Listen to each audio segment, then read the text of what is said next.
Are we going live? We're live. We're live, apparently. There it is. I'm mad. I'm probably going to be green soon. But that's okay, guys. We're here. It's JD Calderon. It's Johnny Myers. It's Tom Hutchison. We're talking comics tonight. We'll talk a little Godzilla, too, because there was something happened with Godzilla today, which was interesting. Speaking of green. Yeah.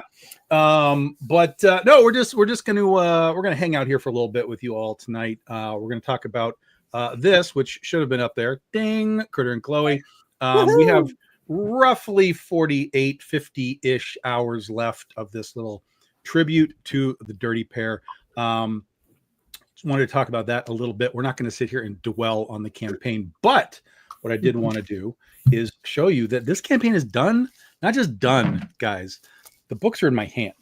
Okay, the campaign's not even finished, and the books are in my hand. So we're gonna pop these. We're gonna pop these for you right now. Show and tell. Show and tell. We'll show you a little bit more as we go along. But for right now, I'm just gonna literally show you that this campaign is finished, and books in hand. So a whole bunch of them.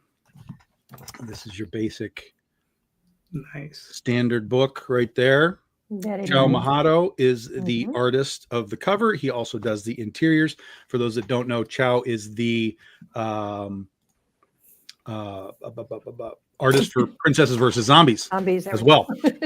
So you kind of get and Chris Chu is doing the color. So it's that team on this book. It is a very tongue-in-cheek. I don't want to show too much of this. It's a very tongue-in-cheek. It's a very tongue-in-cheek tribute, homage. Cheeks, no tongue though. This is why, yes. To the Dirty Pair, the anime. The tongue is later in the story. He doesn't want to show. Gotcha.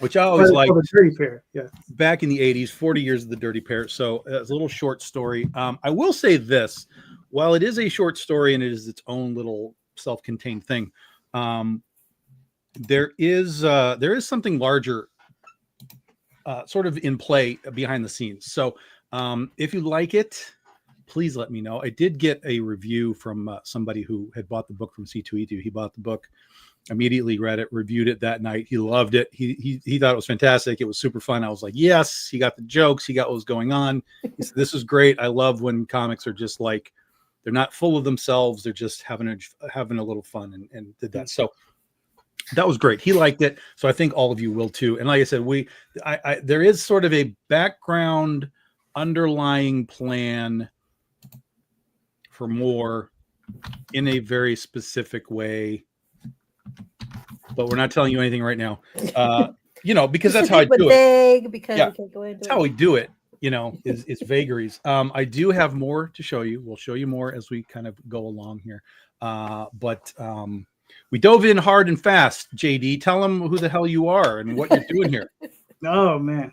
If you don't know already, I'm JD Calderon, the writer who created the Oswald Chronicles, Tall Tales, Magi's Grace, Dreamweavers, and currently helping run a campaign for Tenchi Muyu. It's a project that I wrote a number of years ago, and they're bringing back and they're reprinting it, which is cool. And that's pretty much it. You can find me. Well, not here this Sunday. I'm taking the Sunday off. Oh, no wonder I don't have a link yet. Okay. That's right. This Sunday off. All right. Actually, that's good because I'm going to be at Motor City No, you mean like tomorrow you're taking it off or 2 days? 2 days. 2 days. Okay. I'm not at Motor City this weekend then. No, I was going to So say. you have to be on in 2 days and then off a week later. No, the week later, I'm actually. Y'all got your wires crossed. Sorry. Yeah, we got our wires crossed. Yeah. What's up, Chris? Chris Hall is here. He's the new colorist for Penny for Your Soul. Cool. We'll talk about that a little bit probably as we go along here. That'll be launching. As I said, we're kind of getting ourselves back, all the wheels turning again after sort of a really rough beginning to this year with my mom. So this Critter and Chloe thing wasn't even really meant to be a campaign. These are essentially just convention exclusives that we have that we were going to take around. And I was just like, you know what, we got to just kind of do something to kind of get a little pop and remind people that we're here. And this is not without precedent either, because I actually had seen some folks doing the same thing, putting up Kickstarters for their convention exclusives, basically as a pre-order type of thing for the folks that aren't going to be at the con. So they still wouldn't get it until after the con was complete, which is what's going to happen here as well. Yeah, that's what we did. That's what we tried. We're right on the border of $5,000. It was an 11-day campaign. Like I said, it ends in basically 48 hours ish. There's only 4 covers, guys. We're going to show them to you here as we go through. There's only 4 covers. It's very simple, very to the point. A lot of backstock for Big Dog Inc. stuff. Critter, Chloe, Blue Jay, if you want to get some backstock as well.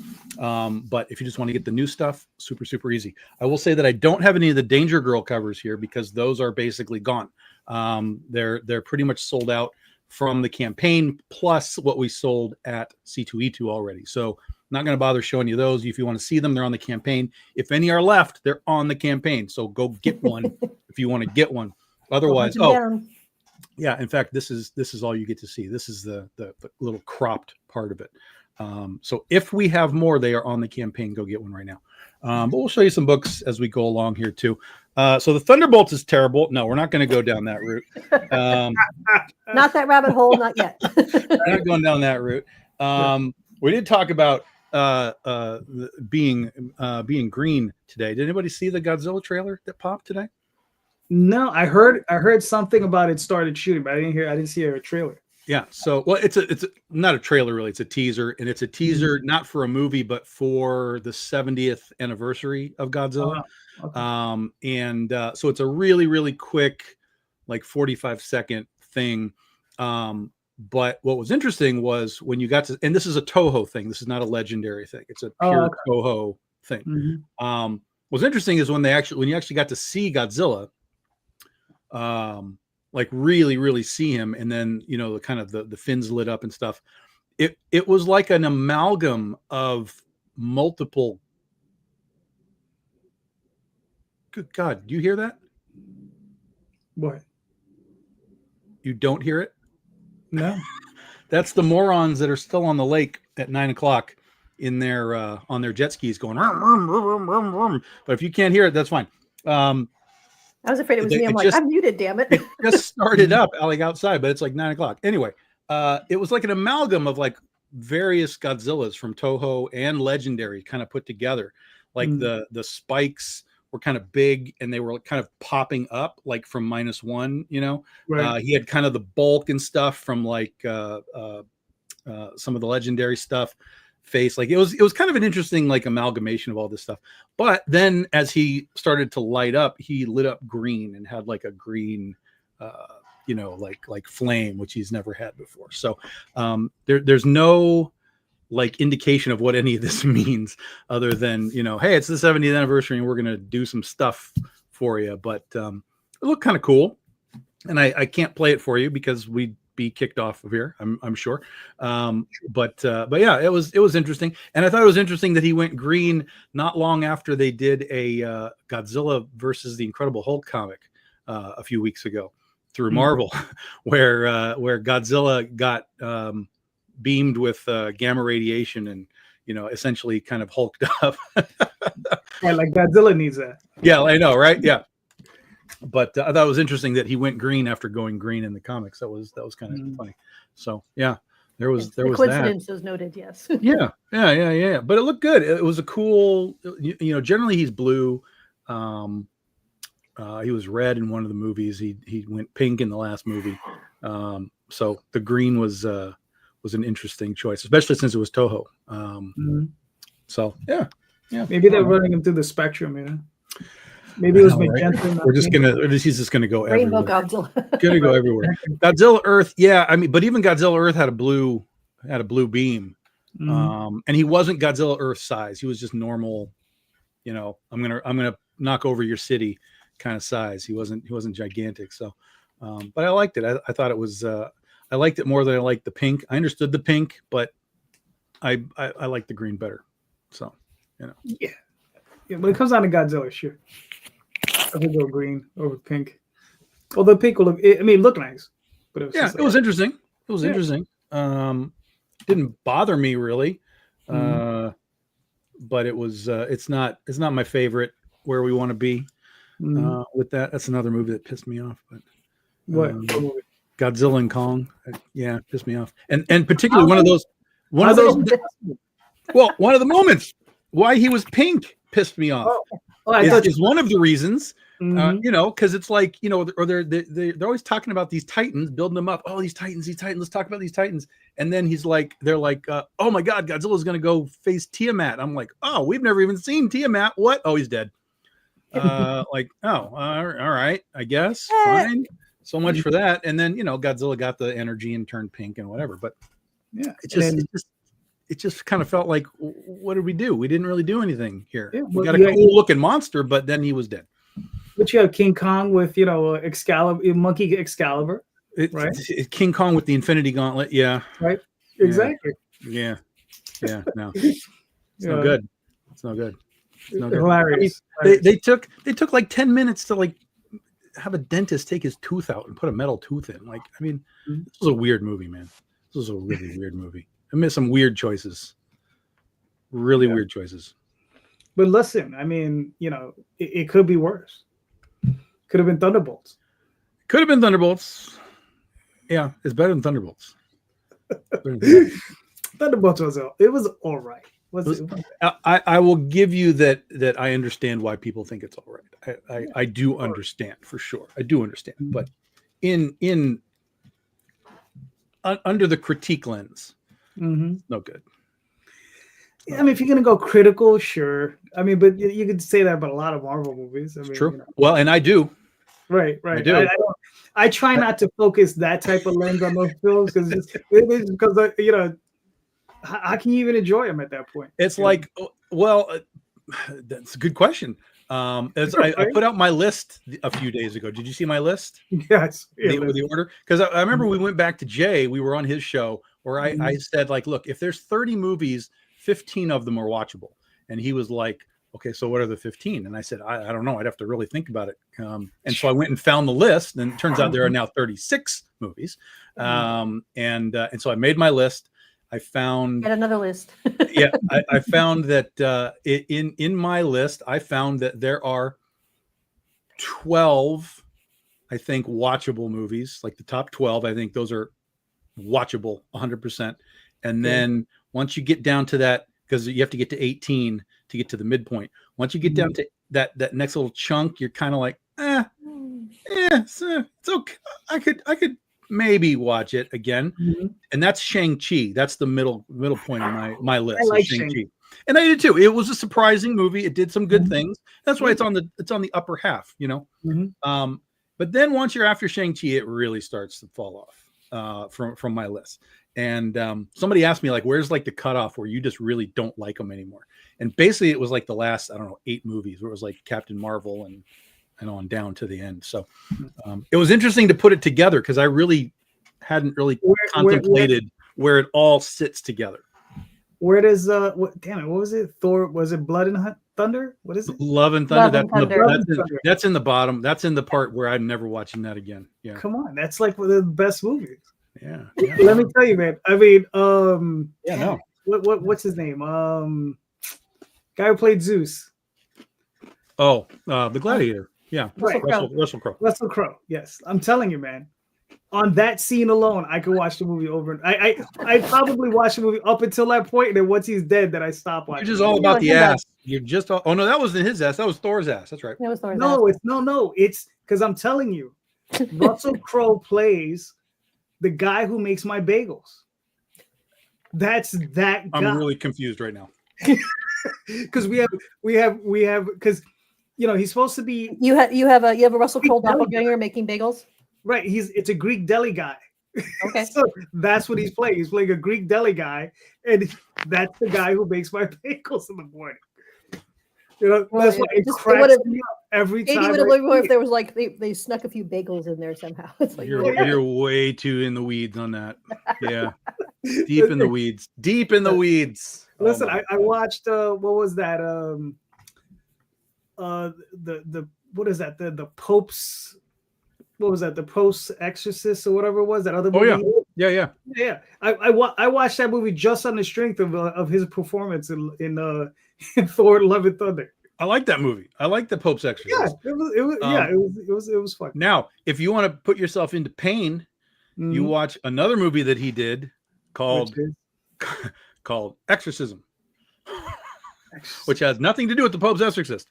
It has an interesting concept, which I don't want to spoil it. It does have an interesting concept, which is why I was like, oh, that's kind of cool, even though he was in like 2 exorcism movies. Like, that's really strange. But it's based on the original movie of The Exorcist, and that's the only concept I'm going to give you, because I don't want to spoil the rest of it. But it's such a terrible movie, unfortunately. Like, the execution of the concept just is constantly stumbling over every bit of what's going on.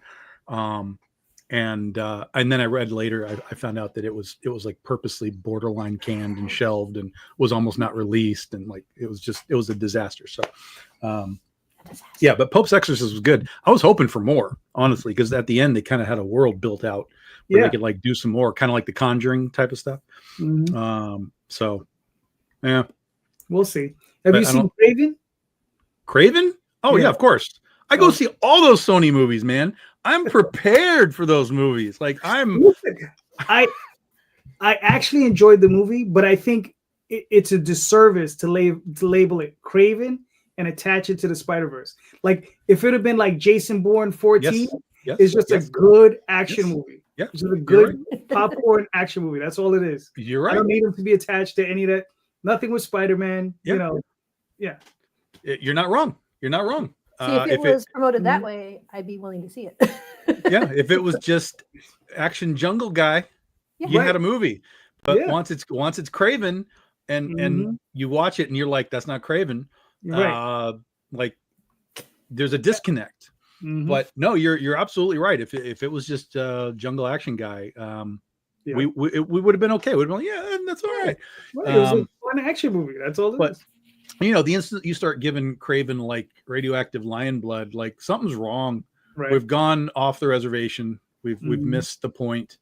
I'm pretty sure that whatever that juice was, it's supposed to be the same juice that gave Black Panther his powers.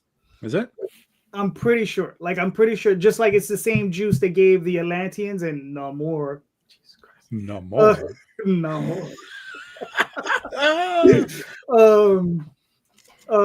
They gave him and the Atlanteans their ability to breathe underwater and their powers, whatever. You know, I'm pretty sure it's the same juice. It's that same flower. Same derivative. The Atlanteans don't have gills? I thought they had gills. Well, I don't know. I mean, I think the flower allowed them to mutate. Yeah. Oh, okay. I got you. It allowed them to mutate and adapt, and that's what it was. And I think that same flower, like, they couldn't use it in the Sony film, right? But I'm pretty sure also the super soldier serum that they have for Captain America was also based on that flower, because what it seems like is the flower grows on I think adamantium is not adamantium. Whatever. What is that? Vibranium. The vibranium, right? So I think it grows with the vibranium, and the vibranium is what, you know, mutates everybody. Who knows? Anybody that's watching this right now here is nerd. Nerd alert. Super nerdy. Super nerdy. Well, I think I will watch Craven. I haven't seen it, which is, you know, don't worry about spoilers. I'm cool with that. But it's like, I think now I'm going to watch it, but I'm going to pretend it has nothing to do with anything else. I'm just going to watch it as an action film. Just watch it for that. Exactly. Just watch it for that. Yeah. And then I'll probably be pretty happy. I think the other sort of glaring problem with it was that Rhino missed leg day. Oh no. That's true. Yeah. I mean, he really missed leg day. That was a little. Yeah. That was a little off. Just a little off. It's like you remember that? Just a bit outside. What was the fourth Fantastic Four movie? Remember that this one that's coming? The fourth one? No, or the third one. Oh well, if the Roger Corman is the first one, okay, right. Then the fourth one would be the one that was really bad with Miles Teller. Okay, yeah. Now, a lot of people said, I don't think I want to rewatch it, but I have to rewatch it. Is if you look at it through the lens of it, if it was just a science fiction movie and not a Fantastic Four movie, yeah, it might actually be a decent movie. Kind of. I'll take it further. I think it's actually a good movie overall until they get to the weird planet place and they leave Victor behind, right? Yep. That's where it starts to fall apart, and the finale of it is terrible. But up until that point, like when they get their powers, it's actually a good movie. I was kind of like, you know what? We should have had a Fantastic Four movie like just with them as kids, because I loved them as kids, like Ben and Reed as kids in the early part of the movie. Yep. I was like, those two are great. Like, imagine a Fantastic Four movie with kids. That would have been crazy. Well, I appreciated it because for me, it made it a little more relatable because it showed their relationship and how that developed. Because with the full blown movies, it's like, how the hell do these guys know each other? Why? So, I don't get that. So I appreciated that kind of a little glimpse into that to give that more connection. So I did like that. Yeah. I liked it overall, but you kind of have to stop once you get your powers. Oh, that's the end of the movie. Okay, turn it off. Moving on. We don't want any more of that. Yeah. I like that part, but overall, I was not impressed with the rest of it. This is the truth. I mean, I don't know why we keep reinventing the wheel that's already been invented, particularly in the Sony context with the Fantastic Four context. Like, what? It's already there for you. Like, why do you have to put your spin on it, especially on something that's never been spun before, really? It's I've touched on that subject a few times, and I think what it is a lack of respect for the source material. They just don't respect it. It's a thing like the difference between what the Japanese do with manga and anime, right? You got, I don't know, something like Free Ren. Well, I haven't read that one, but what is it? My Hero Academia, right? If you read the manga and then you go look at the anime, right, that's based on the manga, you'll see scenes lifted panel by panel, animated on the screen. So they respect it and they adapt that story. Whereas here in America, everybody out in Hollywood, everybody wants to do their own thing, right? They're working on this stuff and they're like, all right, well, here's your job. You got to make this movie. They're like, well, how can I make it mine, right? Instead of like, how do I honor the work that's been done by somebody else, right? They're like, no, I got to make it mine. And that's just an American attitude. And it's a terrible attitude, is like, but it's pretty prevalent throughout. Yeah. And we see it a lot in pretty much everything. Yeah. Right. And we see it so much. I think a lot of us we kind of just par for the course. We get used to it, unfortunately, because it's like, we're like, oh, well, okay. Yep. There you go. And then we see something that truly honors it. We're like, holy crap, what's that? Right. So. Yeah. When you see an actual adaptation of something, which is what Zack Snyder did with Watchmen, I would think. Which I don't think Tom's a big fan of. No, I love Watchmen. Oh, you do like it? Okay. So there you go. Yeah, but this is recorded. Listen, I am as surprised as anyone that I liked Watchmen. Like, I don't care about Zack Snyder. I don't like the comic book. I was all in. You enjoyed the movie. Yeah, right. Really enjoyed the movie. I remember somebody saying like the entire second issue of the Watchmen is in there scene for scene. And a lot of the stuff is shot for shot out of the comic book. Yeah, I've gone back to the comic afterwards to kind of be like, okay, let me try this again. And I noticed that. Yeah, I could see it. I could see what they were doing.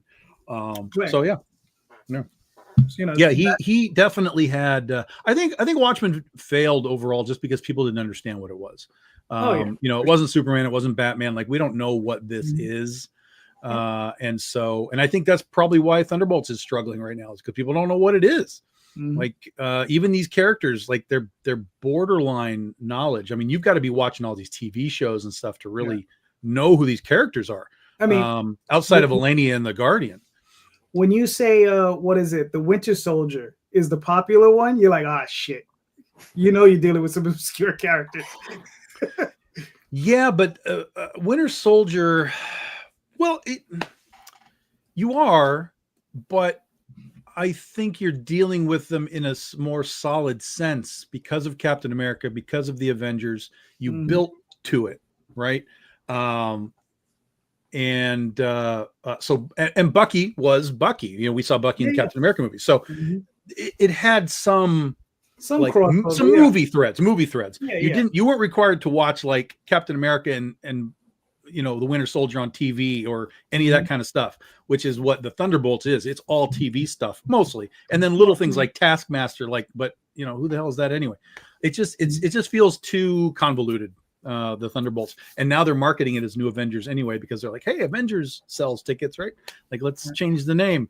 So, you know, smart, but it's not working. Well, it'll be very interesting for me when I eventually do watch this movie, hopefully at home in my comfy pants on the couch, because I've never seen the TV show. I have no idea who any of these people are. You were talking about these characters. Oh, you're gonna hate that movie. You're gonna hate that movie. You're gonna be like, what? Why do I care about these people? I know. So hence adult beverage, comfortable clothes. I will be fine. A lot of them come out of the Black Widow movie. Yes, this is true. Right. This is true. Okay. Yeah, Yelena and the Red Guardian are yeah. Those two are about the only two I recognize. I'm like, okay, I know those. Everything else you're talking about, and Bucky's in it. Winter Soldier's in it, but not like a lot. He's just kind of he's there. He does a couple of things, and you know, and then weird cameo, and then he has like a weird Terminator 2 style cameo that people are losing their minds over. Oh, look, he's like riding the bike with the thing, and he's cocking the gun upside down. I'm like, all right, guys, we're really struggling to like something here if this is what we like. Right. But and whatever. Where's Ghost from? Ghost is from Ant-Man and the Wasp, number 2, the second Ant-Man. Okay, that's movie. another one I know then. All right. Right, because I was like, I remember seeing the character, and I was like, where the hell is she from? Yeah.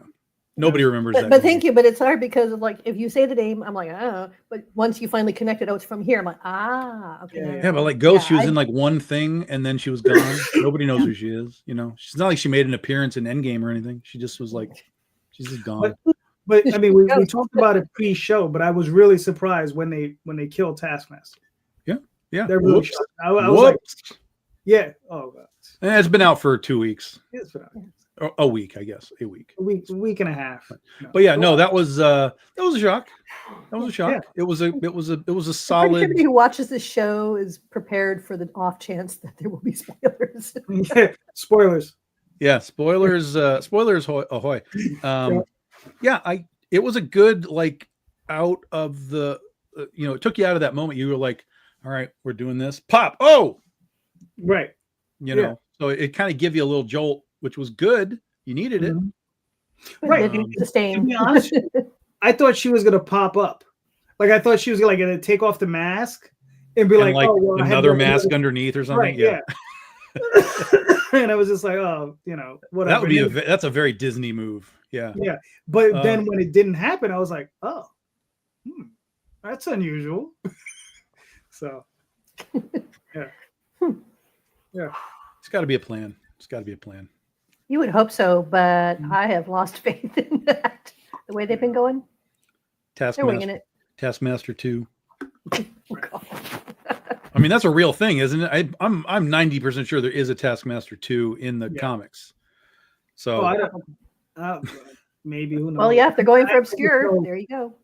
I mean, they had that Taskmaster. Maybe they're going to produce a new one that's actually like more like the one we know. Yeah, in the comics. Yeah. I don't know. I don't know, man. I don't know. Who knows? Let me show you another book. Please. We're going to show you another book. So again, guys, wherever you're watching, the link to the campaign is in the description. We have about 48 hours left. My computer is about to die. Plug in. And these are available. Again, it's all here. The book is not just complete, but it's in hand. So this is the Adam Hughes homage by Pedro Perez. Oh, nice. Very fun. Mm-hmm. We did 85 of these guys because it was the book was, or the anime came from 1985. So we decided to do 85 of these. Dun, dun, dun. Critter and Chloe on the bike doing the space thing. Mm-hmm. Dun, dun, you should have did 1985 of them. Sure. Yeah, that's what I should have done. These will be at Motor City. I will be having some of these at Motor City. Whatever's not sold on the campaign goes to the Motor City Comic Con. So if you're going to be there next weekend, we'll have some of these there for you. But if you just want to get it on the campaign, if you're not going to be at the con, you can get them on the campaign. Go get them. Go get them. Yep. I snagged the C2E2 Danger Girl from you and Allison. I did get my package. It was delivered. I just have not had a chance to go pick it up yet. So I will be doing that tomorrow. I'm excited now to look at it, get it in my hands, and read it. Oh yes. Oh yeah. Oh yeah. Oh yeah. Yep. It was fun to do. It was weird because I got when I realized that there was the anniversary, and we've done this kind of stuff before, but most of the time it's just covers. We haven't really gone like full story. I just started to think like, what can I even do with this? And immediately, like, it just snapped in my brain, like Critter and Chloe. It sounded perfect in my brain. I saw the logo. I was like, we can use the old Dirty Pair logo, Critter and Chloe. I can give that to Ed Loveley, and he killed that logo. Ed does an amazing job. Perfect. Yep. Mm-hmm. Perfect. And then when I started to think about the story, it's like it took me, I don't know, like an hour to figure out how I wanted to do it. And then I sat down and it was just like pop, just happened. It was like the fastest 8 pages I've ever written in my life. And it has a little bit of tribute to some stuff from Adam Warren, who was doing the Dirty Pair comic books back in the old days. So there's a couple of little things in there that are like, for those that know will know. If you don't, it doesn't matter. You'll just have a good time anyway. But there's a little extra layers if you know, as they say. There's a Roadrunner and a Coyote reference. I like that. That came out of nowhere. I'm looking forward to that. Yeah, I was like, oh, I could do this right now, and it would be really funny. And so we did that, and yeah, it's good. It's good. You'll have fun with it. So guys, again, wherever you're watching, the link is in the description. Go look at it. You can scroll through while you're listening to us. Got any questions? Let me know. We'll talk to you about it. And then there's all kinds of add-ons, like I said, BDI Universe stuff, trade paperbacks, catch-ups. There's art prints in there, including the Lamborghini Cannonball Run Lamborghini Girls, Critter and Chloe, where they first teamed up as the Cannonball Run homage, which I just found out that Tara Buckman, who is one of the Lamborghini Girls, is going to be at Akron Comic Con this year. Dun, dun, dun. Cool. Nice. Heck yeah. So I'm freaking out right now. As soon as they posted that today, I was like, what con is this? Oh my God, it's Akron. Because that's where CB and I go every year.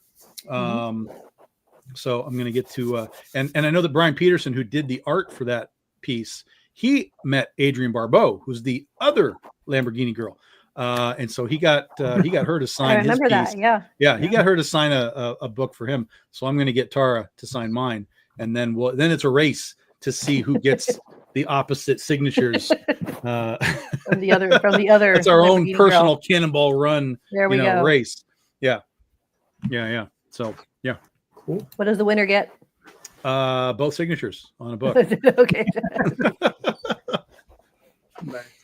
Something along those lines. So yeah, it's that was cool. That was a good because they don't usually have like movie stars at Akron. They have sometimes a couple, but nothing really heavy duty. So that was a nice little cosmic. Yeah, for sure. Yeah, for sure. It's like Brian did the Lost Girls cover with Daisy Doom and the General Lee car. And he met Catherine Bach at a con, who was Daisy, of course. And so got we're her. Learning Brian has superpowers. Apparently so. Whatever he does, we manifest in. It's only a matter of time before Madonna figures out that we did one of her. There we go. Yep. And then I wonder if the ZZ Top girl is still around. We'll have to figure out what happened to her. Yeah, that'd be fun. That's talk about an obscure reference. That's just a little bit. That's about as obscure as it gets. Yeah. I think she was from Sharp Dressed Man. Yeah, Sharp Dressed Man, and she was the girl in the white tights and white little mini dress thing, and so she's one of the last Lost Girls covers. And then what was the other one? So there was that one. There was the Baywatch, of course. Erica Eleniak. We did a Lost Girls vampire lifeguard. And Erica is at cons from time to time, so that's a possibility. That is a possibility. We did use the bathing suit from her first episode, where it was like really, really small, and then actually it's from Legs. It's from Legs. Oh, she's got legs. Yeah. Sorry, it was bugging me, and I'm like, no, I think it's yeah. I had to pull it up because they were dressing up the girl. Yes. Instead of dressing up the guy. Yeah, that's right. Yeah. Go continue. Yeah, no, you're good. You're good. Erica Eleniak's bathing suit was like, the lifeguards are supposed to wear like these one-piece things, and they got to put a patch on it and stuff. And so in the episode, she was wearing this like weird, like almost bikini thing. And she was like, cutout. Yeah, it was like a cutout, and she was like, I doesn't matter, I'm still covered. And Mitch is like, well, no, you got to be able to put this like big ass patch. It's like huge. He's like, where are you going to put this patch on that suit? And so he made her change into a normal suit. But we used that original, weird cutout thing as part of the Lost Girls cover. So those are your Lost Girls covers by Brian Peterson. Oh man, nice. Good grief. Good grief. He did such a great job on those, though. They were a lot of fun. Absolutely.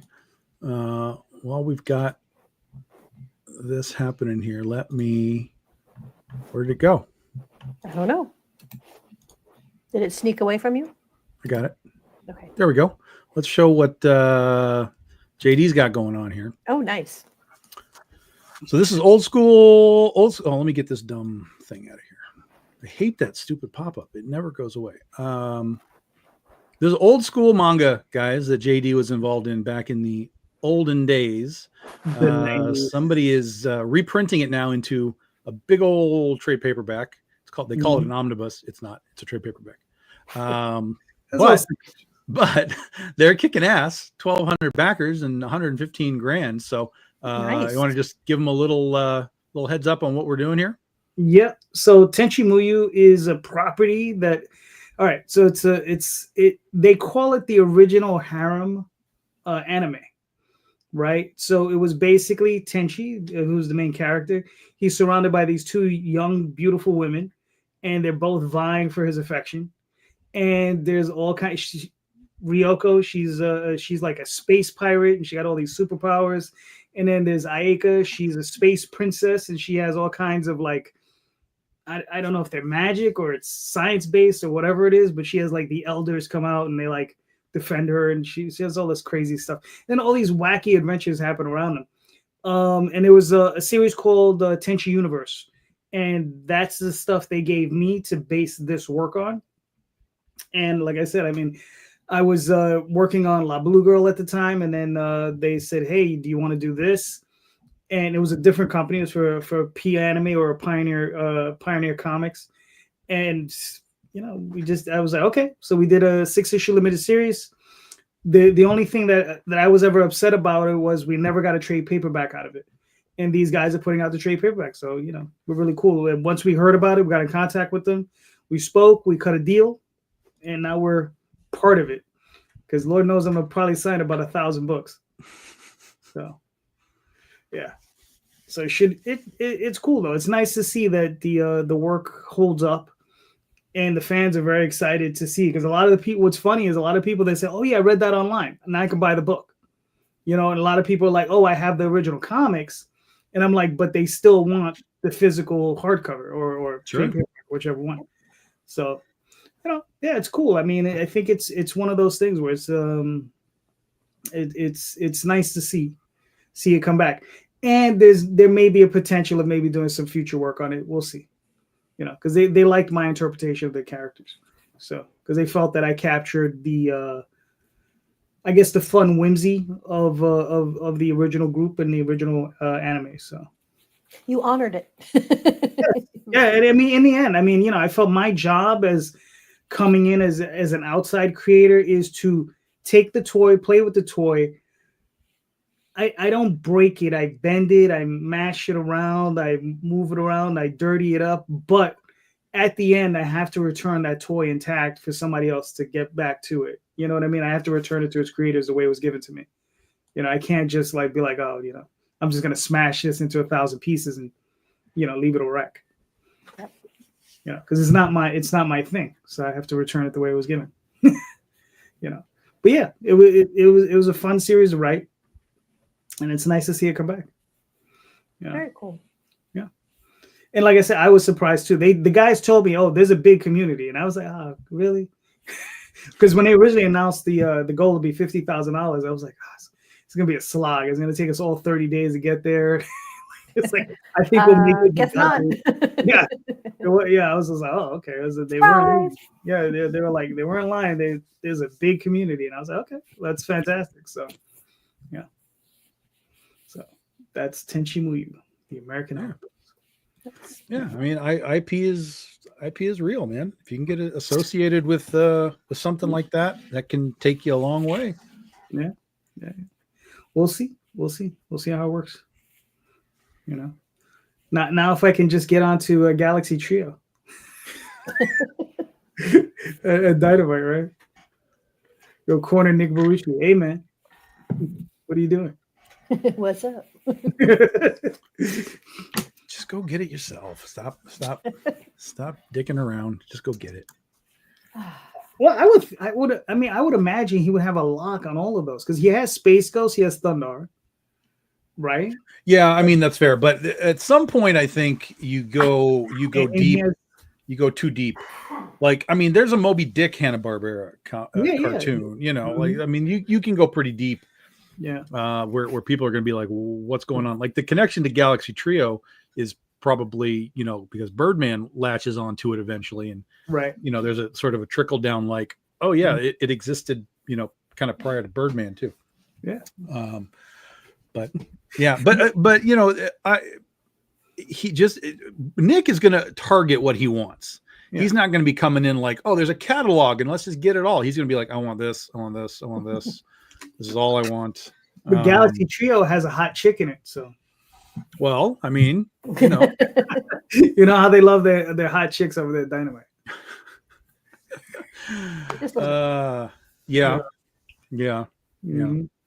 Maybe that's why they didn't get the Sector's license and that went somewhere else because there's no hot chicks. Yeah. There's just bug chicks. Just bug chicks, exactly. Nobody wants to see some. Not quite as sexy. No. Not when they're staring at you with those bug eyes. Those bug eyes, yeah. Yeah, that's a very niche kind of approachable market. So. Yeah. That was I just had a Ghostbusters flashback. Stop looking at me with those bug eyes. Yeah. Sorry about the bug eyes thing. I'll be in my office. So, Tom, did you see Andor? No, I have not gotten through the first season. I can't. Okay. It's impossible. I tried the other day. Like I was like, okay, season 2's here. Let me see. I'll go finish the first season. So I was on episode 5 and it just started me right up. It knew where I was at. So I was like, okay, episode 5, let's go. I got 30 minutes in and I was like, this is done. This is done. Can't do it. Cannot do it. Don't care about any of this whatsoever. I know how it ends because I've seen it. You know, people have spoiled the ending. Oh, you saw Rogue One. Well, that too. Yeah. Also that. But yeah, no, I well, even further, I didn't make it past episode 2. I liked it. A lot of people do. Yeah. See, again, I think it's one of these things, right? If you it's just a sci-fi show, right? I think you're in good shape. Mm-hmm. Once you start to go, but is it Star Wars? I don't think it's Star Wars. I don't think it's Star Wars because it doesn't have the tone, the texture. Right. It doesn't have the fun to it. Right. It's a very hyper serious political thing. And I had a hard time with that. With TIE fighters, right? You know, like, okay, there's some TIE fighters to make it Star Wars. Yeah. So that's where I struggled with it. It never let up. No. Because I think that, like, the guy who wrote it, he's written like a lot of serious stuff. Yeah, he's the Bourne guy. Yeah, he's the Bourne guy. He's also I forgot the movie. Something is it Clancy where it's with George Clooney, and he's a lawyer. Okay. Well, he works at a law firm. He's the fixer, and he wrote that movie. Yeah, yeah, it's a really good movie, but it's like that type of movie. Like this has the same tone, right? Like it's very serious all the way through, you know, and it's just like, and I think that's one of the reasons I enjoyed it. So yeah, and for me, it was kind of the opposite. It's like, I mean, as a movie, sometimes I can handle that, but again, you're going through a series where every episode is that serious. I'm like. Yeah, if Andor, I'm not big on prequels. The whole you see what happened, so let's go to the first part and see how we got there. I'm like, I don't care. I don't mind a prequel per se, but I don't like mining every tiny little gap that we've had. You know what I mean? Like, oh, who were these guys and who were these guys and who were does it matter? I don't know that it matters, and so that's part of why Andor struggles for me. What I saw, so it's the same guy who wrote Rogue One wrote this, right? So I think what it is that the movie he wanted to write was really about that character was Andor, but they were like, but you have this other character that has to be the lead, right? And I think this is his way of right. Yeah, he's just like, okay, we'll do that. And this is his way of being like, well, now I get to tell the story I actually wanted to tell. Right. That's the way it feels. Because if you watch the whole thing in its entirety, you get his motivations, right? And the stuff that happens in the movies when he turns to her and he says, there was one specific scene where she's kind of castigating him about almost killing her father. And she's like, you can't talk your way out of this. And he's like, I don't have to, right? And once you see this, you completely understand why. You're just like, oh yeah, well, there's he owes her nothing. He owes her no explanations because once you see this stuff, but you got to see that to understand that. Well, no, but see, this is where we're going to disagree because in the movie itself, it was just fine the way it was. Anybody else, I don't need to understand any deeper when he did that. It's like, to me, that adds nothing to it for me. So all it does is, and honestly, I don't know if I would remember that scene while watching the series. So it's like, yeah. Oh, because I just watched it again after I finished watching Andor. So I was just like, God damn, glutton for punishment. Holy smokes. Yeah. So I tried. I mean, like I said, a lot of people do enjoy it, and I can see why. And but for me, it just wasn't.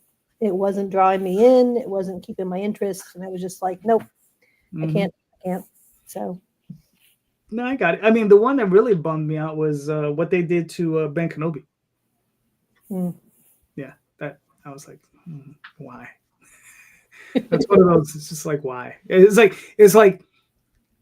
I think out of all of them, Ewan McGregor was the one that was like the most wanted, right?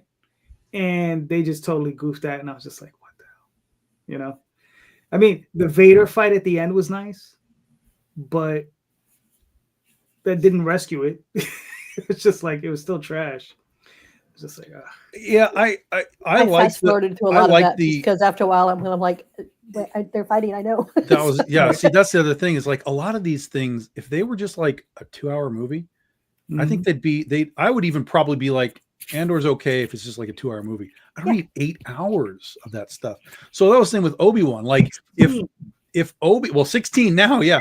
If Obi-Wan was just a 2-hour movie and when we got rid of so much of the extraneous stuff and it was it's just Obi-Wan and it's whatever Luke's doing and it's whatever Leia's doing and it's Anakin doing his thing and you're in that time period. I think if that was like just a 2-hour tight story, I think you have something better than what the TV show did. But yeah, there's things about the TV show that I really liked, but there was a ton that I was like, I don't care about these weird, whoever those extra guys were. Yeah. I don't care. They're not relevant to me.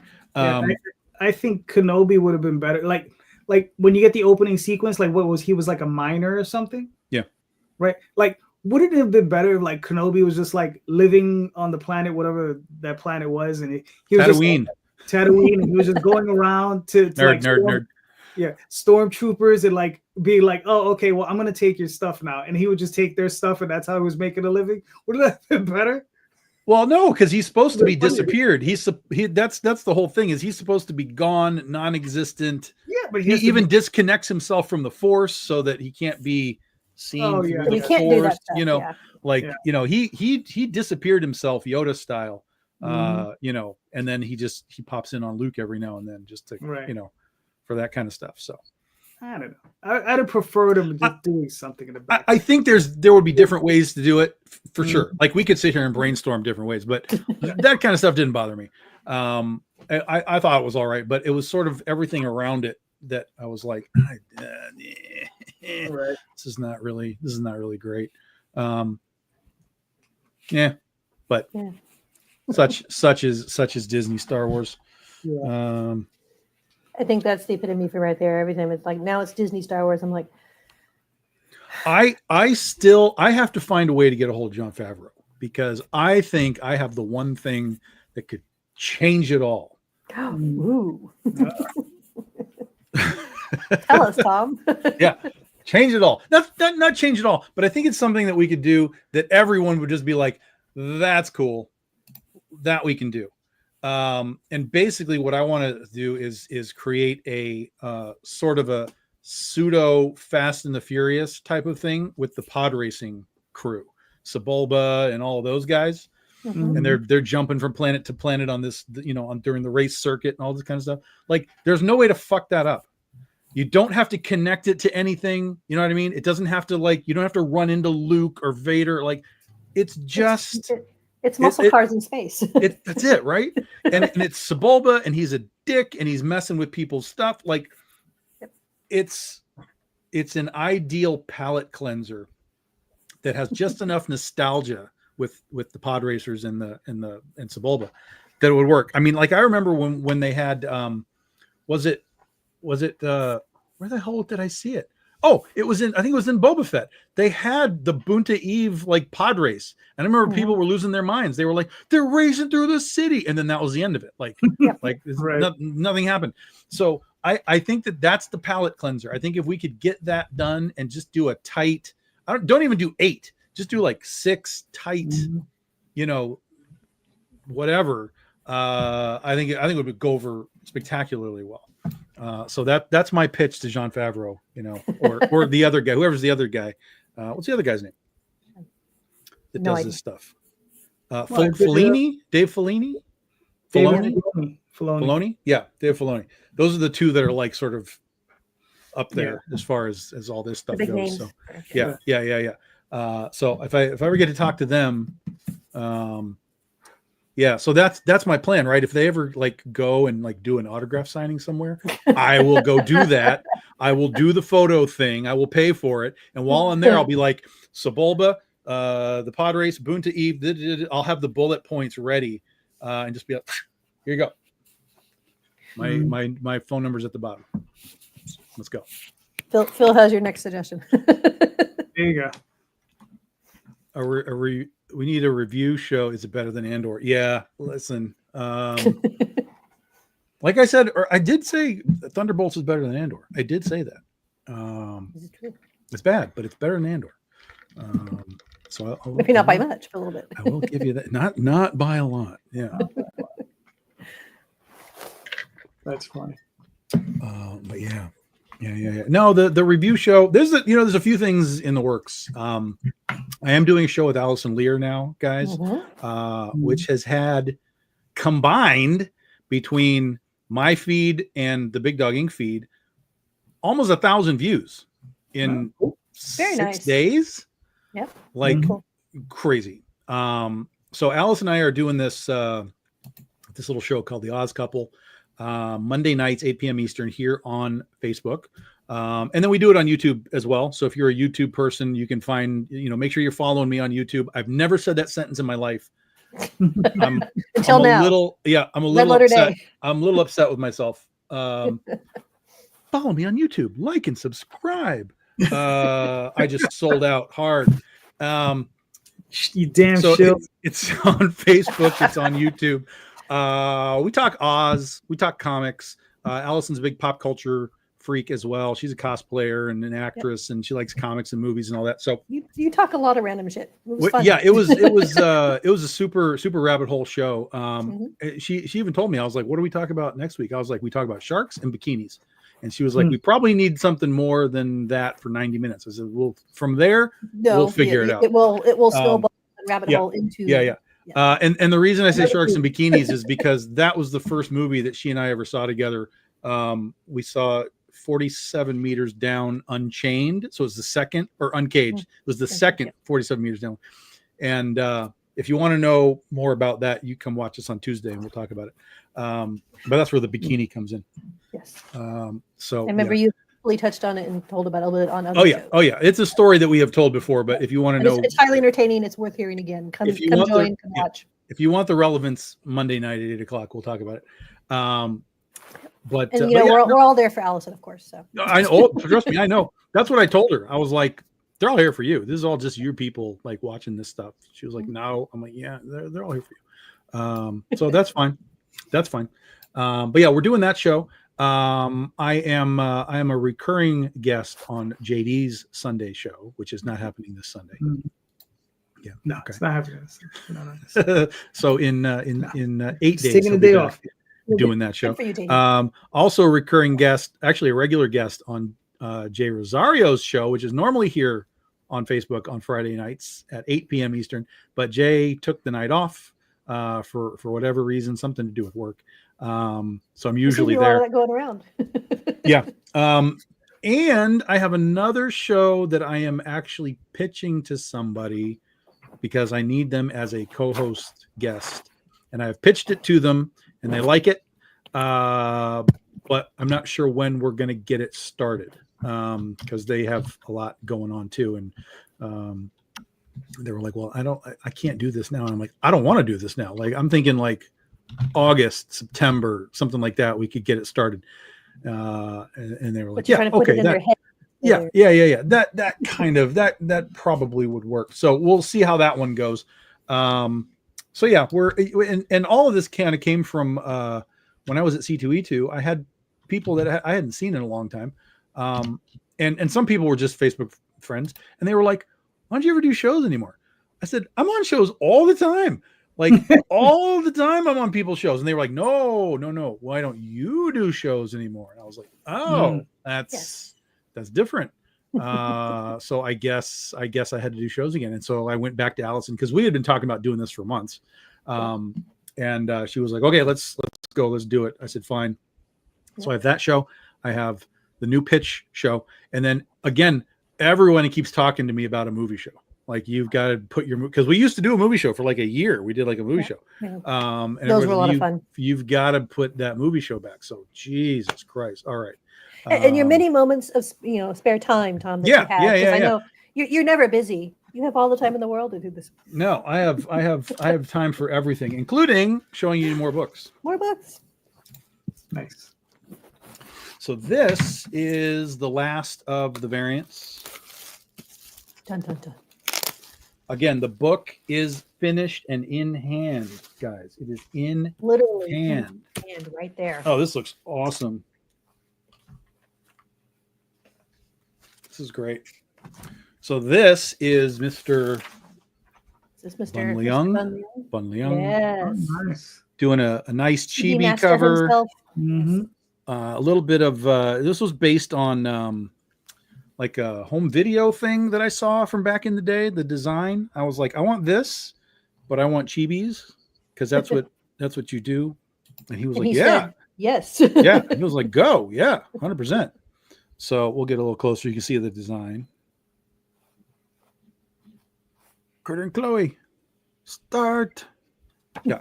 So 85 of those. Those are for C4, Cherry Capital Comic Con up in Traverse City. That is the week after Motor City.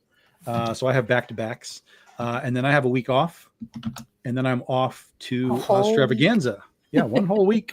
Then I'm off to Ostravaganza for my 12th straight Ostravaganza. I am the longest active guest except for the MC, John Fricke, who's been doing it for like 20 some years. No, if I'm 12, he's got to be longer than that. He's got to be more like closing in on like 30 years. So he's been doing it for 30 years. They used to have like the Munchkins would come, but they've pretty much all passed now. And then most of the guests after the Munchkins were sort of sporadic guests here and there, here and there, here and there. So I am now currently the longest active reigning guest outside of John Fricke, who's the star of the show. So yeah. Oz Extravaganza. It's a fun little Oz festival in Chittenango, New York, which is basically kind of like middle north of the state.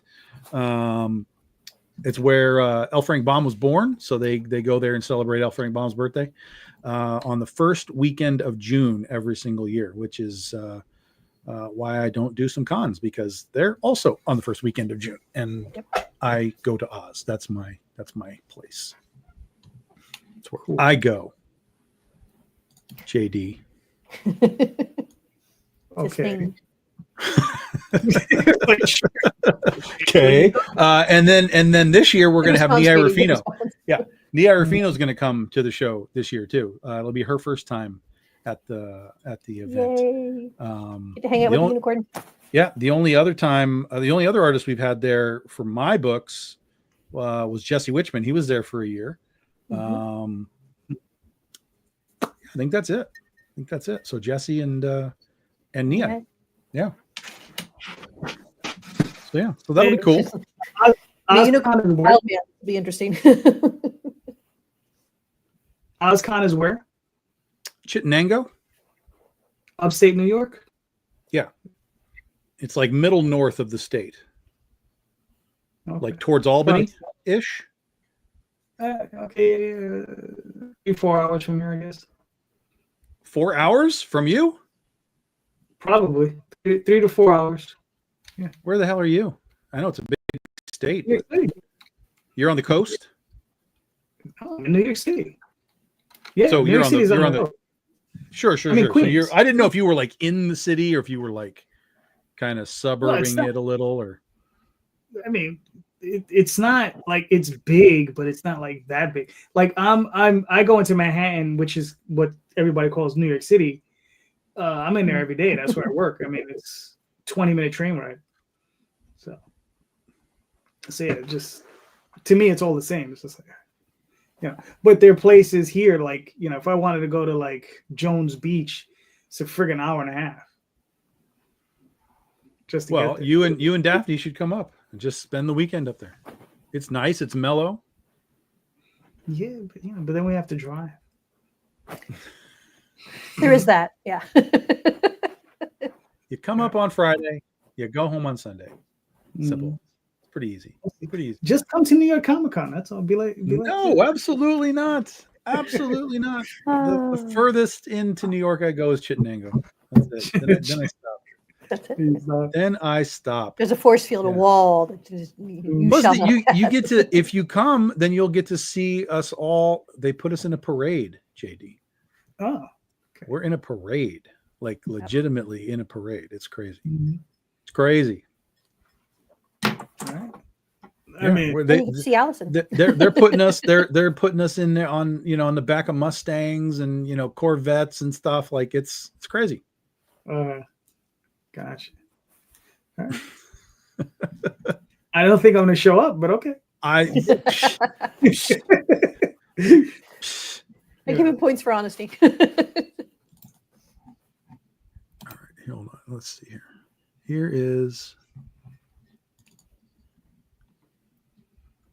Here's us from last year. Let's see. Oh, cool. And that kid in the back, she was hysterical. So that's her parents driving, and she was in the back, and she had bags of candy to toss out, through the route. And as soon as we started, she was just double fisting it. That's right. I mean, it was before we even got to the halfway point. She was just out. She was like, "Well, I need more candy," and they were like, "You threw it all out. Like it's gone. We can't stop and go to the market." So then we don't have a second, emergency bag under the seat. Yeah. So at this point, she was just waving now. She's just like, well, now I'm in the parade and I'm waving. Fair enough. That was probably her ulterior motive all along. Yes. Yeah. So yeah. So it's should have given her a wand. What? Should have given her a wand. A wand? Yeah. Yeah. Could have. Yeah. That's a thing. So here we are. That's for next week, guys. That's the two of us doing the Oz thing next week. Yeah, I don't know what it's going to be.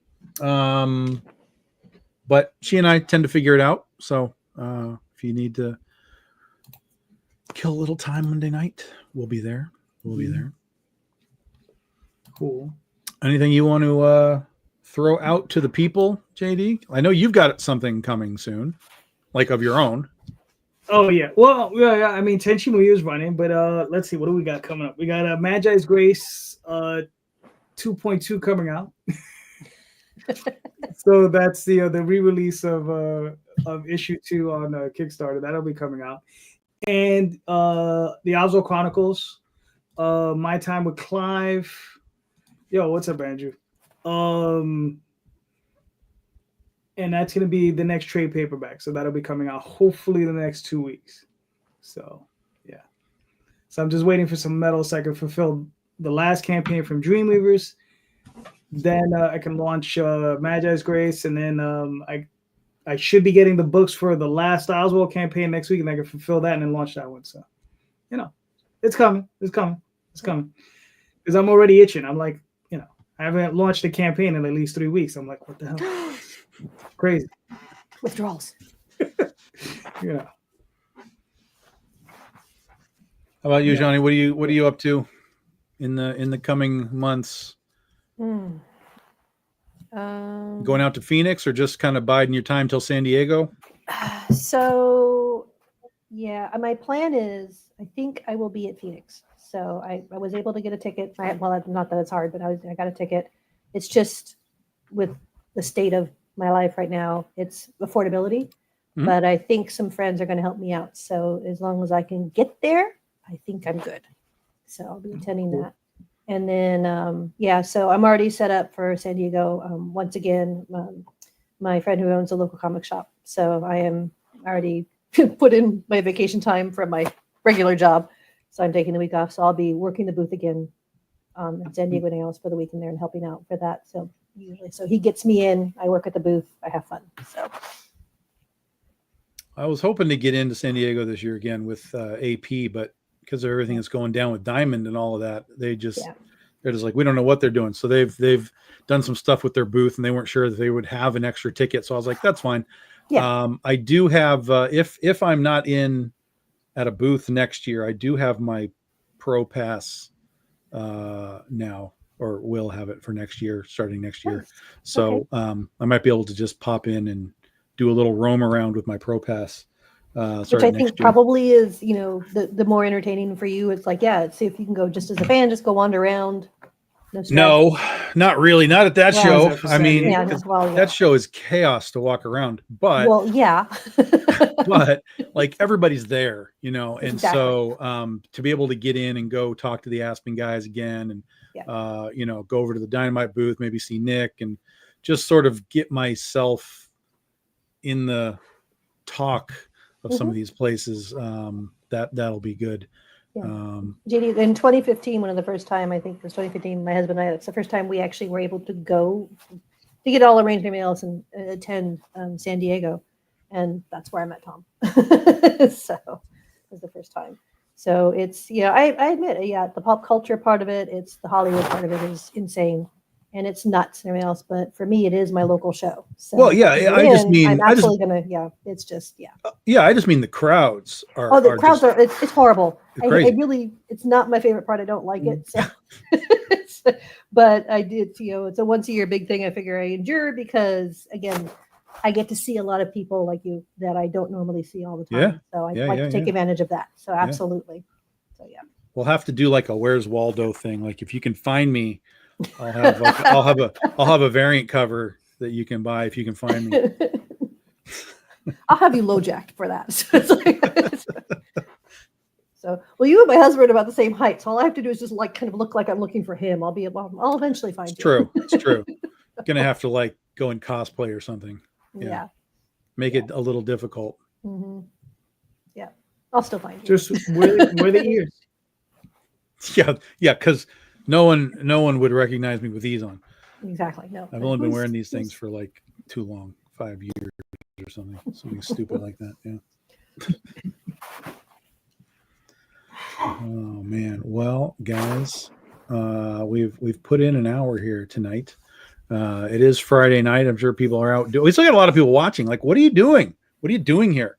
I don't know what you're doing here. It's Friday night. You should be out at Thunderbolts or something, right? I mean, something. Nothing opened this week. So I think that might be Thunderbolts' kind of saving grace is that nothing opened. Because like next week something big opens up. I don't remember what it was though. Something I didn't care about, but it was something big. Yeah, I don't remember looking at it and going, "Ooh, I got to see what's the next big movie?" Yeah, that's what I'm saying. Well, there are big movies, but there's just some that I just didn't care about.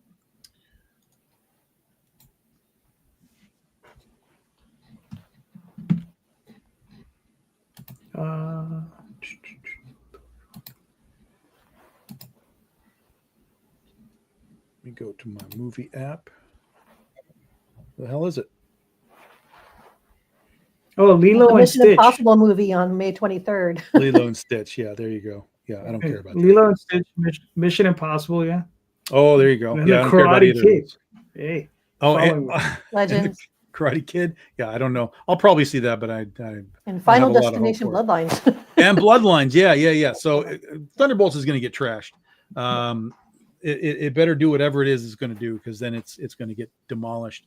And then July, of course, is where it all goes crazy with Jurassic Park and Superman and Fantastic Four and I have to see Jurassic Park. I was just about to say, do we feel like Jurassic Park is already dead? Like it's already dead. Like no one's talking about it. No one cares.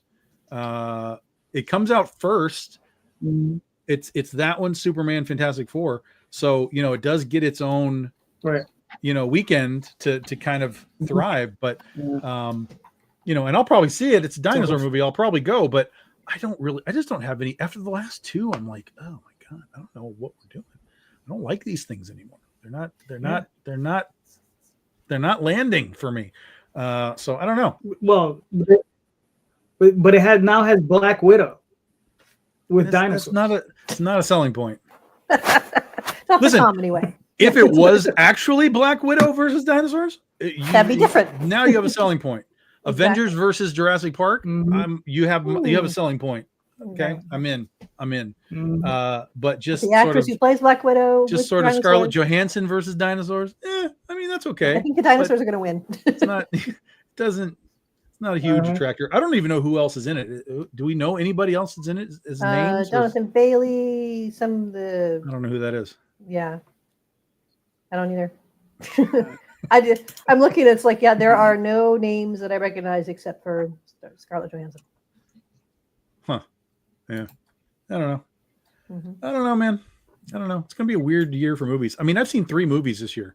And one of them I didn't even see in the theater. It just came on Netflix, so I watched it. And it was Hard Eyes, which was listen. Oh. We've heard the thought process of AI being used to write movies, right? Oh, I remember your post on this one. I have no other belief than that Hard Eyes was written by AI. Like, you cannot convince me it was not written by AI. It is the worst dialogue that I've ever heard. It is exactly what you would consider, what you would think a computer would think these people would say in these situations. It's so awkward and cringe. So it's either AI or it's Gen Z. It's one or both. It's so bad. And what was really shocking though was that the opening sort of scene was fantastic.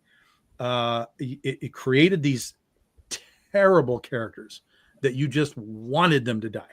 So it was perfect setup, and they got shot in the head with arrows, and like I'm like, yo, I'm all in. Bring me more of this. And then it just went right off a cliff. Like the pacing was bad, the character interactions were bad, the situations were bad, the dialogue was awful. Like, holy smokes. Man, oh man, oh man. I'm so glad I didn't. Now, what movie was that? Heart Eyes.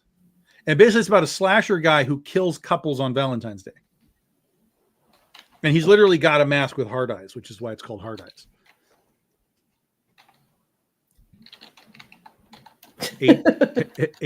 Heart. I keep freezing. Eyes. I'm sorry.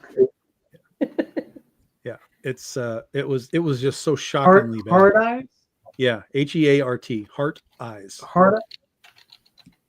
Heart Eyes. Okay. Mm-hmm. The hell is that? Where was that, on Netflix? It's on Netflix now. Yeah, it was in the theaters late in February, but it's on Netflix now. It just came on yesterday, and it was one of those movies that I wanted to see in the theater, and I just never got to it. And I was like, it'll be streaming at some point, and it did. It streamed last night, and it was awful. So I'm glad I saved my, $9 for a ticket. But I want people to watch it only because I want them to understand what I'm talking about. Like, this was an AI written movie.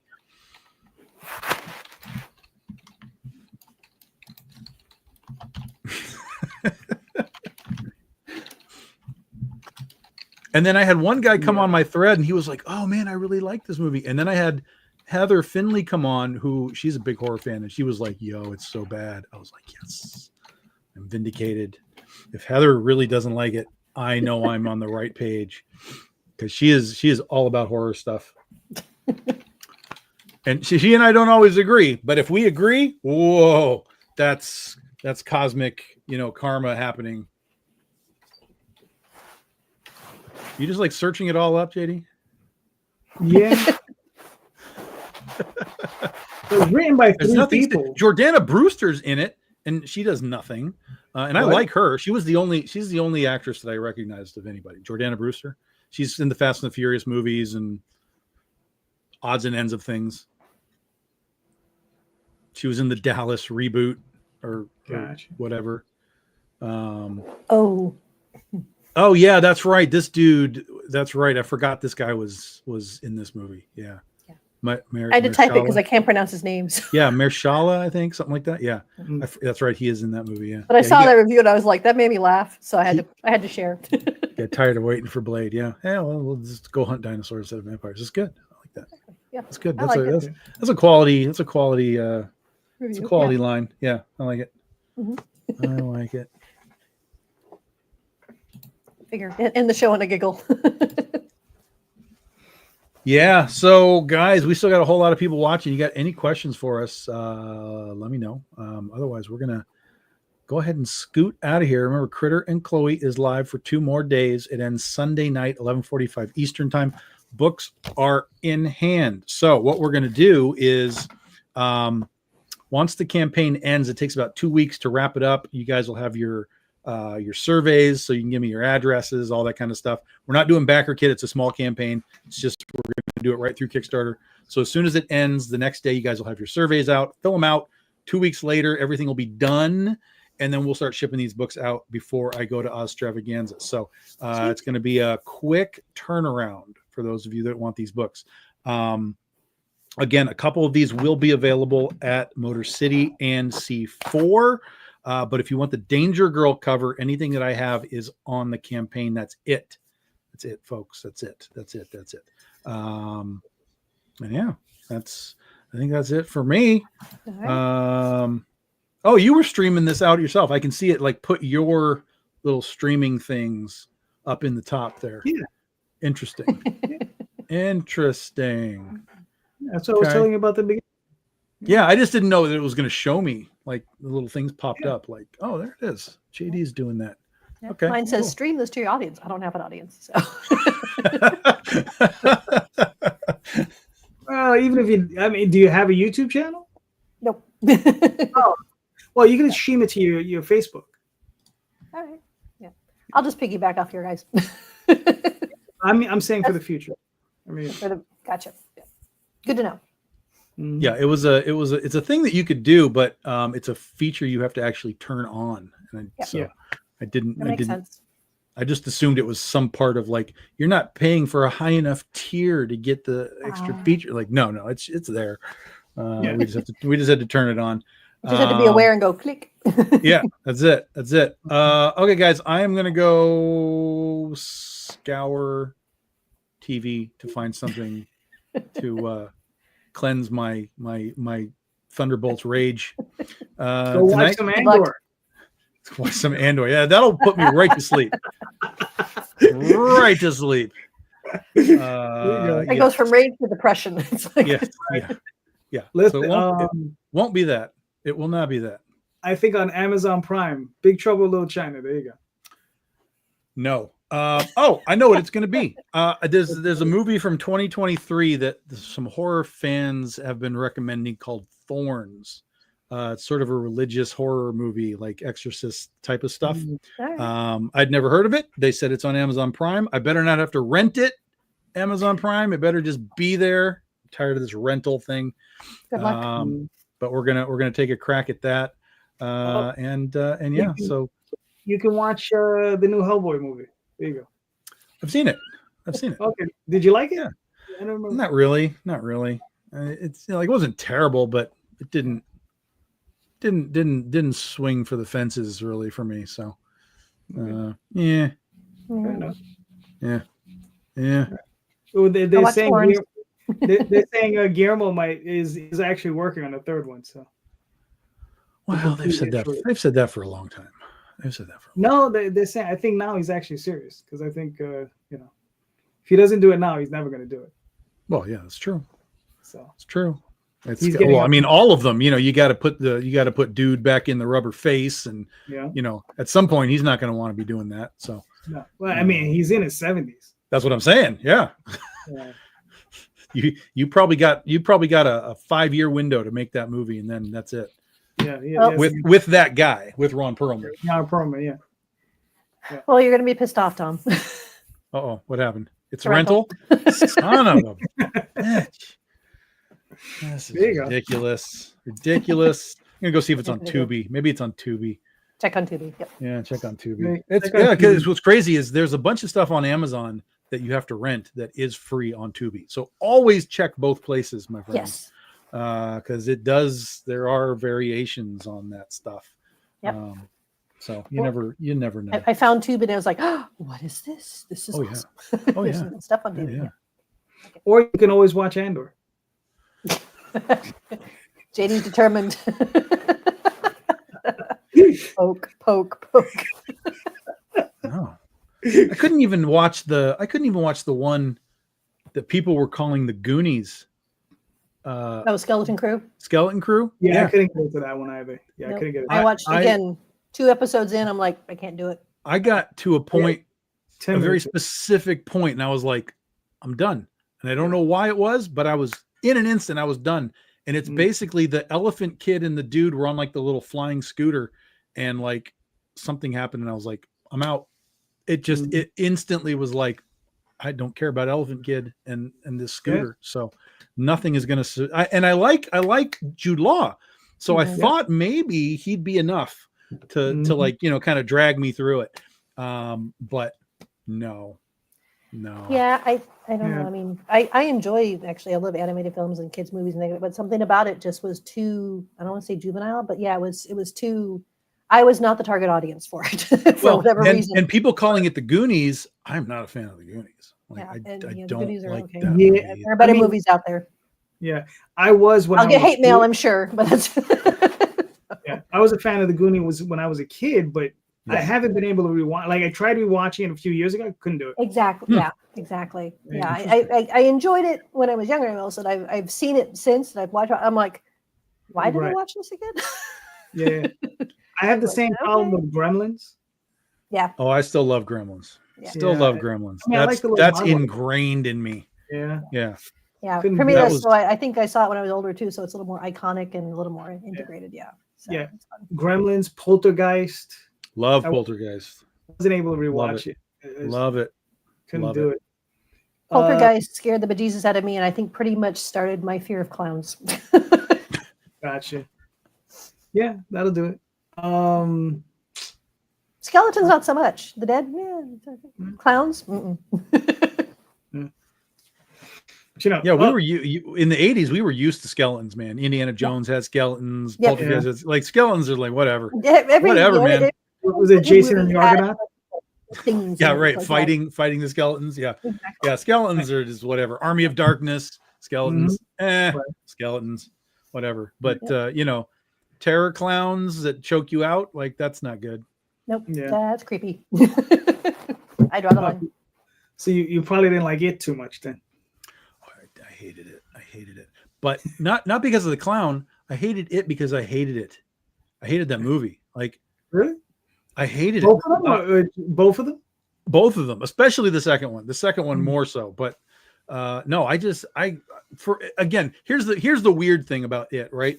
Is to me, and it's not the fault of the movie because this is when it was based, but to me it was just Stranger Things because it had all the Stranger Things kids, and it was just a Stranger Things episode, right?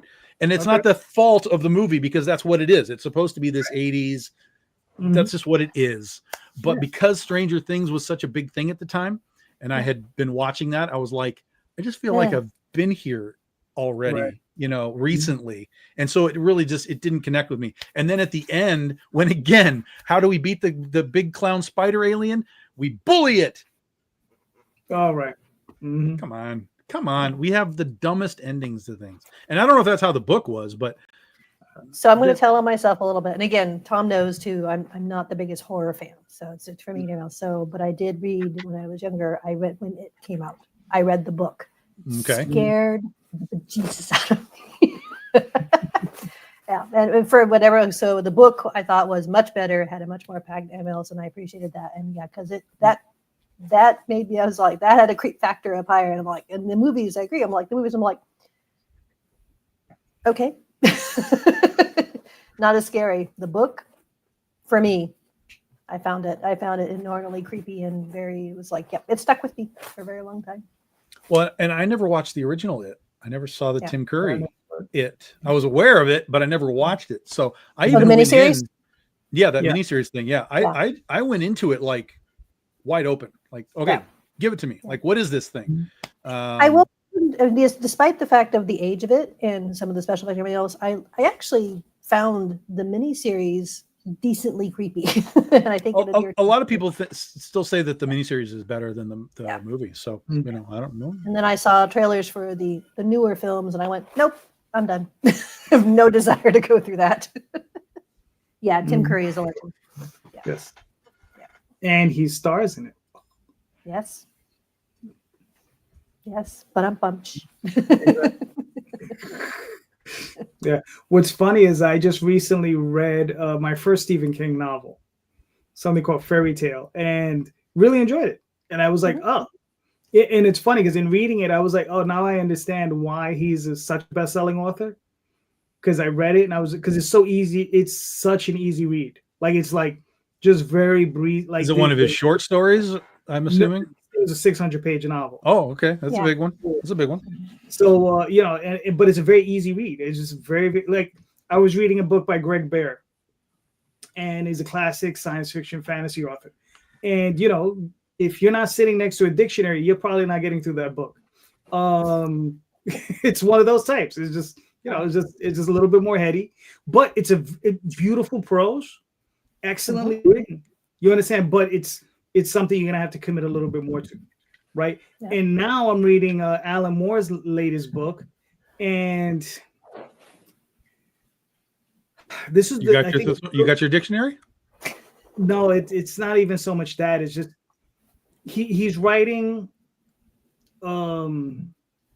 It's like literature, right? He's trying to write literature, like very, and it's like you could tell, like every sentence is structured in a certain way, and it is like there's like a certain code to it, right? So he writes it, and it's based in an area of England that he's in. He's giving you the history of England, and if you're not very familiar with that, you have to do that research to really get what's going on. And unfortunately, I'm like, fuck that shit. I ain't got time for it. Just tell me a fucking story, asshole. So yeah, I mean, and I love Alan Moore. Don't get me wrong, I love him. I love his comic work, and I love. If you ever heard him talk about writing, yeah. If you've ever heard him speak about writing, I really enjoy that. But like this, like it's so literate. It's just like I don't think I'm ever buying another book from the guy ever again. Seriously, like I'm done. It is taking me a long time because this is probably the third or fourth novel of his that I purchased, and I'm just like, fuck this. Because every time is the same thing. Every friggin' time. It's just like, dude, do you have to make it like this? Why does it have to be like this? You know, because it is very dense. And it's just like, in this one, but a lot of his comic stuff is really dense. I mean, Watchmen is really dense. I mean, like, it's a comic still, yes, but like, you know, in comparison to other comics, it's a pretty. Listen, the book is upstairs, thankfully. If I had it here, I'd read you a passage, and I'm telling you, you'd sit there and be like, "What the fuck are you talking about?" Well, I have no doubt. Like, yeah. Because I'm just like, dude, like I get it. I understand what you're doing. I don't understand why. It's similar to like Neil Gaiman. I can't do Neil Gaiman stuff. The only thing I ever read of his that I liked was the Death, the High Cost of Living, the Death spin-off series that he did. But all the other Sandman stuff or whatever, I just couldn't. I like Sandman. His American Gods I enjoyed. A couple of the newer books, like some of his most recent prose stuff, I enjoyed. You know, he does it. Like I say, I like most of that stuff. So, but believe it or not, the guy I prefer is Bill Willingham. Like I prefer Fables and all that stuff. Even his novel work, I prefer over like Neil or anybody else, because he writes like it's very easy, it's very flowy, and he has like a certain wit to him that I really enjoy. So, yeah, I've been a Bill Willingham mark for a long time. So, I like I'm one of those ones. I read Neil Gaiman's The American Gods, and I really liked the book. And then the movie, the Seaweeds came out and everything else, and my husband really liked it. But I'm watching it, going, it just pissed me off. I'm like, I like the book better. So I like Good Omens too. So yeah, but yeah, Gaiman's work are a little hit or miss for me. Depends on what it is. Yeah. What's funny is when I started reading his prose, I always wondered what was the big deal, because everybody's like, "Oh, he's a genius," and I'm just like, "What's the big deal?" I'm like, "Have you ever read Clive Barker? He's way better than Neil. As far as prose are concerned, he's a much better prose writer." Yeah. You know, and I'm like, "What's the big deal?" Like, you're like, what? What? What are you talking about? And I guess just because he was popular, I guess. I don't know. Yeah, but I think Clive Barker's, when he was in his prime, I think he was much better prose writer than Neil. I thought his stuff was crazier too. I have not. The only thing of Clive Barker's I've read was Abarat, which I really liked. Abarat's fun. Weave World and what's the other one? There's another. I got another one. I can't see it from. It's a big fat white book. It's actually really good. But yeah, but Abarat, I enjoyed Abarat. But Weave World you might enjoy, because it's very similar. Like it has some of those horror elements, but there's a lot of fantasy, a lot of world building, a lot of stuff. I really like. I really like Clive. I miss Clive Barker. I'm sorry. Tom keeps trying to end the show, and we keep talking. No, this is fine. This is fine. I have no problem with that. I don't really care for any of these guys that you're all talking about. I really have never. Clive Barker is one of those dudes that I always confuse with like Wes Craven and some of these other dudes, and then I'm like, oh no, Clive Barker is like this other guy. Because you're thinking Hellraiser. Yeah, isn't that him? Yeah, that's him. Yeah, Clive Barker's Hellraiser. Yeah. Hellraiser, Nightbreed. Right. Yeah. Right. And I don't like Hellraiser. I don't like Hellraiser. I don't understand it. I don't understand it. Not that I don't understand it. Pain or pleasure. Yeah, but like but like the stories, like they don't make any fucking sense. Like, what am I missing? Like, I went through because they were all ended up on like Amazon or something, and I was like, I haven't seen these in a long time, so let me go in. And I'm like, none of this makes any sense. These are fever dreams. He did the first two. Yeah. He did the first two. Okay. But even the third one was batshit. Like, what the hell's going on? And then the fourth one's the only one I liked because it was the origin of the box. And I loved the origin of the box. I loved those characters. And then I loved how it went forward in time to present. And then it went all the way into space.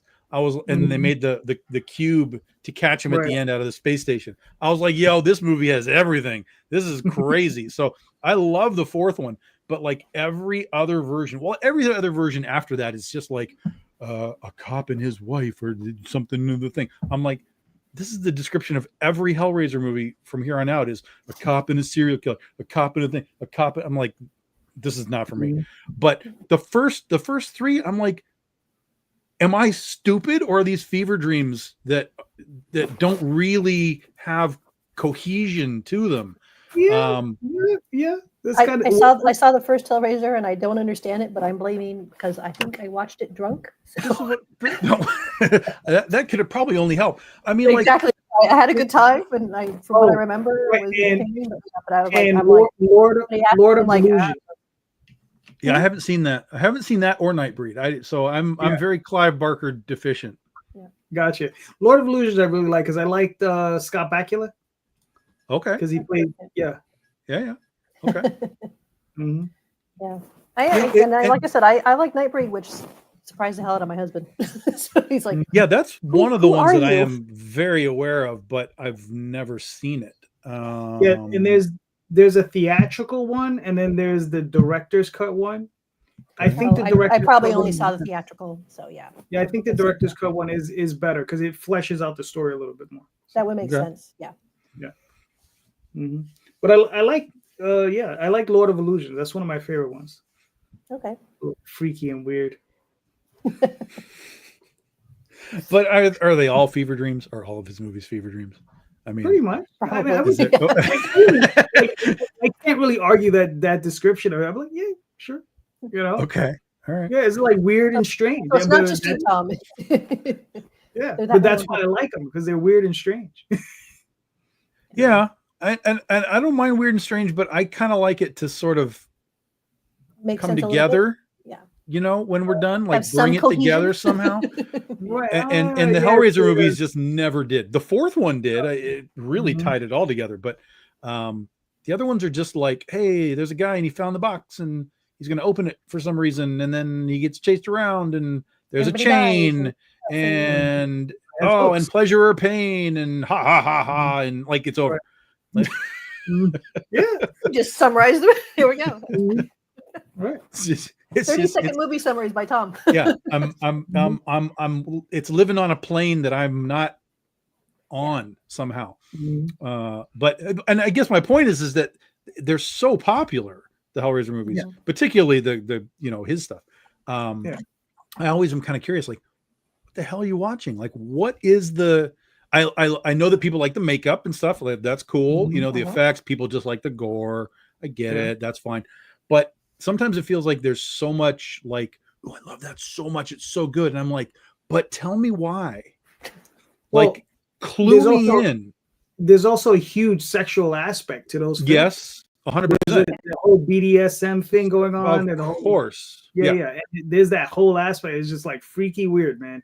Watching that stuff when I was 12. 100%. I don't even disagree. But when I ask people, that's never the answer. Right. They never are like, well, I like to get whipped, and I like that's never the answer. Like, they never want to, that might be their answer, but they never say that answer.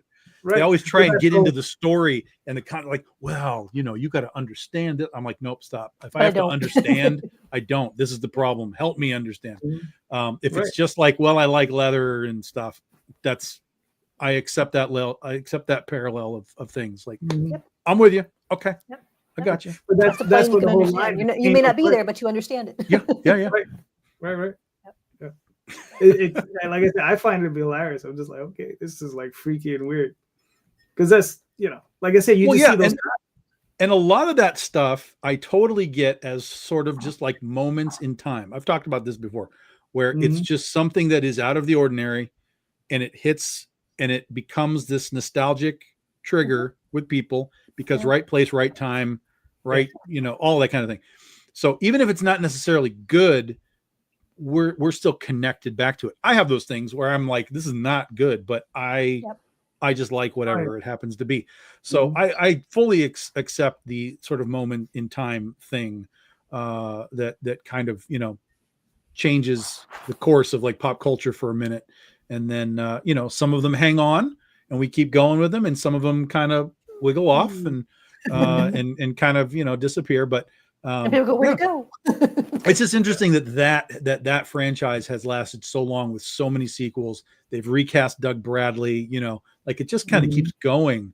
So that's what I'm saying. Like there has to be something that I am not clued in on that these guys are writing and I'm just not finding it. That's all.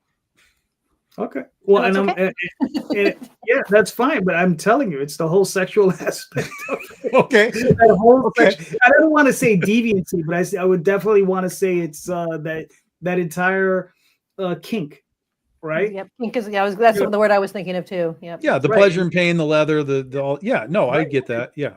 Yeah. And it's just that whole thing. If people would just say that, I'd be like, okay. But they try and make it something that it's not, that's what I think in their brain. They're kind of like, well, I don't want to tell anybody that I like to get spanked. So I'm going to, and make something up. Try and make it fancy or more highfalutin. It's like, right.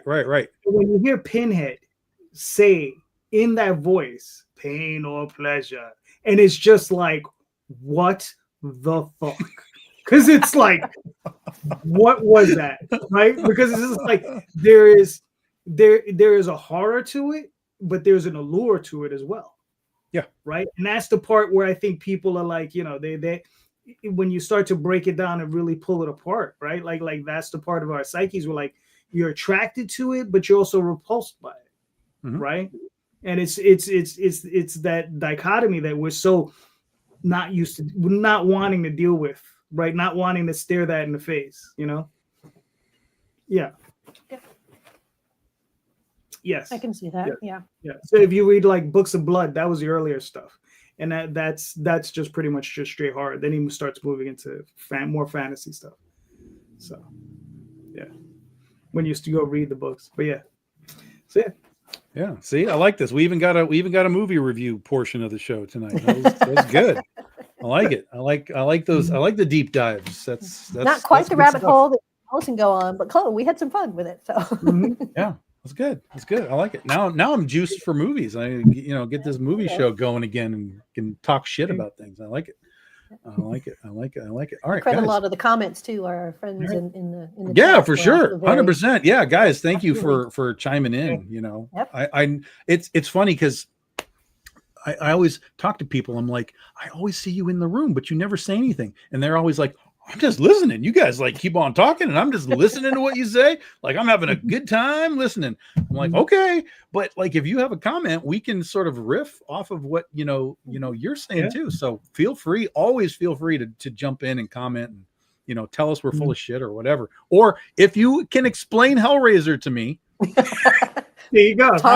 I'm here. I have on JD's. Facebook. You can find him. I have JD's explanation. I accept it. But is there more? Tell me what the hell I'm missing. But I'm not. The only problem I have is when I'm not involved, when I'm not in the show and everything else. It's hard because sometimes the lag. So by the time you comment, and I'll type on something, and it's like you're already like 3 topics. It's like but yeah.